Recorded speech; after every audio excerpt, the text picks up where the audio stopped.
Hi friends, இன்றைக்கி நம்ம இடம் பார்த்திங்கன்னா Madurai Arappalayam cross road. So அங்கே உள்ள ஒரு டிப்பிக்கல் மதுரை பரோட்டா கடை. ஸோ இந்த பரோட்டா கடையில் என்ன ஸ்பெஷல்னால் வந்துட்டு பரோட்டாவுக்கு 3 கிரேவி தராங்க. ஸோ இந்த 3 கிரேவியுமே ஃப்ரீ தான். வழக்கமாக சால்னா வந்துட்டு ஒரு சால்னா இல்லைன்னா இன்னொரு அடிஷ்னலாக ஒரு கோழி குழம்போ இல்லைனா மட்டன் குழம்பு வைப்பாங்க. ஸோ இந்த இடத்துல வந்துட்டு 3 குழம்பு. ஒரு குழம்பு பார்த்திங்கன்னா கறி குழம்பு, ஒன்று கோழி குழம்பு, இன்னொன்று வந்து பட்டர் சிக்கன் குழம்பு வந்து சர்வ் பண்ணுறாங்க. ஸோ அந்த பட்டர் சிக்கன் குழம்பு என்னென்னா பட்டர் சிக்கன் மசாலா இருக்குல்ல, ஸோ சேம் அதே ஃப்ளேவரில் குழம்பா தராங்க. சப்போஸ் நீங்கள் பார்சல் வாங்கினீங்கனாலுமே உங்களுக்கு வந்து இந்த 3 கிரேவியுமே பார்சலில் தராங்க. ஸோ இதை வந்துட்டு சார்ஜ் பண்ண மாட்டாங்க. பெரும்பாலும் பார்த்திங்கன்னா மற்ற ஊர்களை கம்பேர் பண்ணும்போது மதுரையில் வந்துட்டு ஃபுட்டு வந்து ரொம்ப ரீசனபிளாக இருக்கும். ப்ரைஸிங்கு டேஸ்ட்டும் பார்த்திங்கன்னா அடிச்சுக்க முடியாது.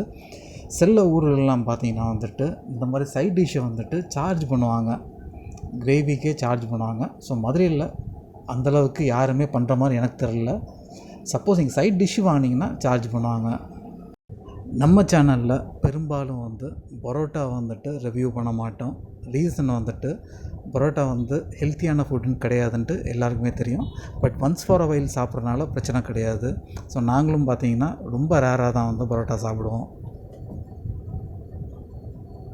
பொதுவாக நல்ல டேஸ்டான ஃபுட்டு சாப்பிட்றதுக்கான கிரேவிங் வந்து எல்லாத்துக்குமே இருக்கும். அதுவும் மதுரைக்காரங்களுக்கு வந்துட்டு பரோட்டா சாப்பிடாமல் இருக்க முடியாது. ஸோ அப்படி பட்சத்தில் வந்துட்டு ஒன்ஸ் ஃபார் வைல் வந்து சாப்பிட்றது தப்பு இல்லை. இந்த கடையில் பரோட்டாவோட ப்ரிப்ரேஷன் பார்த்துருப்பீங்க. நல்லா கிறிஸ்பியாக வந்து ஃப்ரை பண்ணி எடுக்கிறாங்க. உள்ளே வந்து பரோட்டா வந்து நல்லா சாஃப்டாக இருக்குது. ஸோ அவங்க கொடுக்குற 3 கிரேவியுமே பிரமாதமாக இருக்குது. ஸோ இந்த கடை பேர் பார்த்திங்கன்னா கீர்த்தனா.